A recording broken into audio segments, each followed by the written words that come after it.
Welcome to village കറീസ്. അമ്പഴങ്ങ കൊണ്ട് അച്ചാറുണ്ടാക്കി നോക്കിയാലോ? ഈ സാധനം കണ്ടിട്ട് എന്താണെന്ന് മനസ്സിലായോ? നമ്മുടെ അമ്പഴങ്ങ മനസ്സിലായില്ലെന്നുണ്ടെങ്കിൽ കണ്ടോളൂ. നമ്മൾ എവിടെയെങ്കിലൊക്കെ പോകുന്നത് ഇപ്പം നോക്കിക്കഴിഞ്ഞാൽ അമ്പഴങ്ങ സീസണാണ്, വഴിയിലൊക്കെ ഇട്ട് വിൽക്കുന്നതാണ്.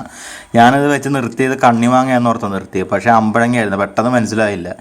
ചോദിച്ചപ്പോൾ കേക്ക് കിട്ടി, എപ്പോഴും കിട്ടുന്നില്ലല്ലോ. വാങ്ങിച്ചു. നാടൻ രീതിയിൽ നന്നായിട്ട് ഉടനെ തന്നെ അച്ചാറും അങ്ങ് ഇട്ടു.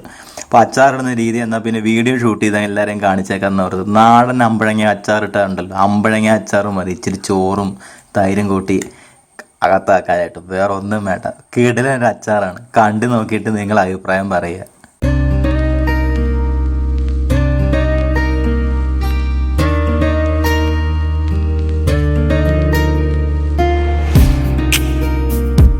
ഇവനാണ് നമ്മുടെ അമ്പഴങ്ങ. ഞാനൊരു 1/2 കിലോ വാങ്ങിച്ചുള്ളൂ. ഞെട്ടൊക്കെ കളഞ്ഞ് തൂന്തരനാക്കിയപ്പോൾ ആള് 300 ഗ്രാമേ ഉള്ളൂ. കഴുകി വെച്ചിരിക്കുകയാണ്. ഒരു പാൻ ഇവിടെ എടുത്ത് വെച്ചിട്ടുണ്ട്. നന്നായിട്ട് ചൂടായി. കുറച്ച് നല്ലെണ്ണ, അച്ചാറിനൊക്കെ അല്ലെന്നുണ്ടെങ്കിൽ നല്ലെണ്ണൻ്റെ ടേസ്റ്റ് ഒന്ന് വേറെ തന്നെ അല്ലേ. നല്ലെണ്ണ നന്നായിട്ട് ചൂടായിട്ടുണ്ട്. കുറച്ച് കടുക് ഇട്ട് കൊടുക്കുക. 1/2 ടീസ്പൂൺ മതി കടുക്. ലോ ഫ്ലെയിമിൽ വേണം കേട്ടോ വെക്കാനായിട്ട്. തീ നന്നായിട്ട് കൂടി എണ്ണ ചൂടായി കഴിഞ്ഞാൽ പിന്നെ ലോ ഫ്ലെയിമിലാണ് ബാക്കി പണിയല്ല. അല്ലെന്നുണ്ടെ കരിഞ്ഞാലേ അച്ചാർ എത്ര എന്ന് പറഞ്ഞാൽ നമുക്ക് ആ ടേസ്റ്റ് കിട്ടത്തില്ല അച്ചാറിന്. 1/2 ടീസ്പൂൺ ഉലുവയും കൂടെ ചേർത്ത് കൊടുക്കുക. കൂടുതൽ വേണമെന്നുണ്ടെങ്കിൽ കൂടുതൽ ചേർത്തുള്ളൂ. ഞാൻ പിന്നാലെ ഉലുവപ്പൊടി ചേർക്കുന്നുണ്ട്, അതുകൊണ്ട് കുറച്ച് ചേർത്തന്നേ ഉള്ളൂ. പിന്നെ നമ്മൾ എന്ത് കറിയാണെങ്കിലും നമ്മൾ ഒഴിച്ചു കൂടാത്ത ഒരാളുണ്ടല്ലോ, വറ്റൽമുളക്. ഒരു 2 വറ്റൽമുളകും കൂടെ ഇട്ട് കൊടുക്കുക. കറിവേപ്പില ഒരു തണ്ട് ചെറുതായിട്ടൊന്ന് കീറിയിടുക. കീറിയിട്ട കറിവേപ്പില എണ്ണയിൽ കിടന്ന് വറുത്ത് വരുമ്പോൾ ഉണ്ടല്ലോ, എണ്ണ നല്ല മണമല്ലേ. അതിന് വേണ്ടിയാണ് അങ്ങനെ ചെയ്തത്. ഒരു ചെറിയൊരു അബദ്ധം പറ്റി. വീഡിയോ ഷൂട്ടായത് റെക്കോർഡായില്ലായിരുന്നു. നമ്മൾ അമ്പഴങ്ങ ചേർത്ത് നമ്മൾ റെക്കോർഡാകാനായിട്ട് കിട്ടിയില്ല. ചെയ്ത് നോക്കാൻ നേരത്ത് റെക്കോർഡ് ബട്ടൺ മാത്രം പ്രസ് ചെയ്യാൻ മറന്നുപോയി. അതുകൊണ്ട് ഇപ്പോൾ ഒരു 5 മിനിറ്റ് ആയിട്ടുള്ളൂ. സംഭവം വേറൊന്നുമല്ല. നമ്മൾ കഴുകി വെച്ച അമ്പഴങ്ങ വെള്ളം തോർന്ന് കഴിഞ്ഞപ്പോൾ ഇതിലോട്ട് ഇട്ട് കൊടുത്തു. ഇപ്പോൾ അതിൻ്റെ കളർ മാറിയതാണ്. നല്ല പച്ച കളർ ചെയ്ത അമ്പഴങ്ങയുടെ കളർ മാറി. ഇതൊന്ന് വെന്ത് വന്ന് അറിയണമെന്നുണ്ടെങ്കിൽ ഇപ്പോൾ ഞാൻ ഈ ഇളക്കുന്ന ഈ തവി കൊണ്ട് തന്നെ കുത്തി നോക്കി കഴിഞ്ഞാൽ അതിനകത്ത് ആ പോഷൻ നമുക്ക് നന്നായിട്ട് വെന്തായിട്ട് അറിയാൻ പറ്റും. ഇപ്പോൾ ഇതെടുത്ത് കാണിച്ചായിരുന്നു, നോക്കിയതുണ്ട്. ഒരു ചെറിയൊരു പച്ച എന്നാലും കാണുന്നില്ലേ. ഇപ്പോൾ ഏകദേശം വെന്തിട്ടുണ്ട്. ഇതിലോട്ട് ഒരു 1/2 ടീസ്പൂൺ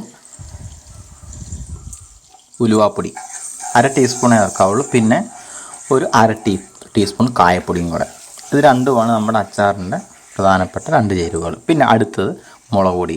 മുളക് പൊടി ചേർക്കുന്ന കാശ്മീരി മുളക് പൊടിയാണ്. കാശ്മീരി മുളക് പൊടിയാകുമ്പോൾ അച്ചാർ കാണാൻ നല്ല ക്ലാസിക് ഒരു കളറും ഉണ്ട്, ആവശ്യത്തിനുള്ള എരിവും ഉണ്ടാകും. അപ്പോൾ അതിനുവേണ്ടി കാശ്മീരി മുളക് പൊടി ഇവിടെ ഞാൻ 1 ടേബിൾ സ്പൂൺ ചേർത്തിട്ടുണ്ട്. അച്ചാർ കുറവാണെന്നുണ്ടെങ്കിലും കുറച്ച് എരിവിരിക്കട്ടെ. നമ്മളൊക്കെ എരിവിൻ്റെ ഫാനാണ്. എരിവ് കുറച്ച് വേണ്ടവരാണെന്നുണ്ടെങ്കിൽ നിങ്ങൾ കുറച്ച് ചേർത്താൽ മതി.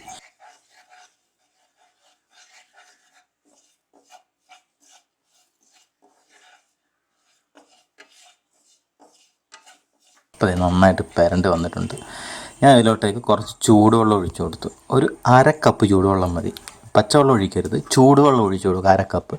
ഇതെല്ലാം നമ്മളിട്ട് വേവിച്ച് നമ്മൾ തിളപ്പിച്ച് വരുന്ന ഏർപ്പാടൊന്നും നമ്മൾ അച്ചാറിൻ്റെ രീതിക്കകത്തില്ല. ഈ സമയത്താണ് നമ്മൾ ഉപ്പ് ചേർക്കുന്നത്. ആവശ്യത്തിനുള്ള ഉപ്പ്. അച്ചാറിന് പൊതുവേ കാരണം ഉപ്പ് ഇതിന് കുറച്ച് കൂടുതൽ ചേർത്തോണം. അമ്പഴങ്ങയ്ക്കില്ലേ നല്ല സ്വയംഭം പുളിയുള്ള സാധനമാണ്. അതുകൊണ്ട് തന്നെ ഉപ്പും പിന്നെ നമ്മൾ വിനാഗിരിയും കൂടെ ചേർക്കാനുണ്ട്. അപ്പോൾ രണ്ടും കൂടെ ചേർന്ന് വരുമ്പോൾ ഉപ്പ് കുറച്ച് കൂടുതൽ നിന്നില്ലെന്നുണ്ടെങ്കിൽ കുറച്ച് നമുക്കത്ര സുഖകരമായിരിക്കത്തില്ല. അതുകൊണ്ട് ഒരല്പം വിനാഗിരിയും കൂടെ ചേർത്ത് കൊടുത്തിട്ടുണ്ട്. വിനാഗിരി ഞാനൊരു 1 ടേബിൾ സ്പൂൺ വിനാഗിരി ചേർത്ത് കൊടുത്തിരിക്കുകയാണ്. വിനാഗിരി ഓപ്ഷനിലാണ്. കാരണം ചില സമയത്ത് അമ്പഴങ്ങ അച്ചാർ ഇരുന്നാൽ പെട്ടെന്ന് തന്നെ പൂപ്പൽ വരും. പൂപ്പലുണ്ടാകാതിരിക്കാൻ വേണ്ടി നമ്മൾ ചെയ്യുന്ന ടെക്നിക്കാണ് വിനാഗിരി. ഫ്രിഡ്ജ് വെച്ച് കഴിഞ്ഞാൽ വിനാഗിരിയുടെ ആവശ്യമൊന്നും ഇല്ലെന്ന്, അല്ലാതെ തന്നെ അച്ചാർ ഇരുന്നോളും. ഇവനൊരു പാത്രത്തിലോട്ട് മാറ്റി ഇതിങ്ങനെ വെച്ച് കാണാൻ തന്നെ നോക്കി എന്തൊരു ലുക്കല്ലേ. കണ്ടാൽ പറയുമോ മരത്തിലും വഴിയിലും കിടന്നത് അമ്പഴങ്ങയാണ് നമ്മൾ അച്ചാറിട്ട് വെച്ചേക്കുന്നതെന്ന്. നിങ്ങളും ഉണ്ടാക്കി നോക്കുക. നിങ്ങളുടെ അഭിപ്രായം നമ്മുടെ കമൻറ്റ് ബോക്സിൽ വന്ന് പറയാം. വീഡിയോ ഇഷ്ടപ്പെട്ടാൽ ലൈക്ക് ചെയ്യാനും ഇഷ്ടപ്പെട്ടില്ലെന്നുണ്ടെങ്കിൽ ഡിസ്ലൈക്ക് ചെയ്യാനും മറക്കരുത്. ചാനൽ സബ്സ്ക്രൈബ് ചെയ്യുക. പുതിയ വിഭവമായിട്ട് നമുക്ക് വീണ്ടും കാണാം.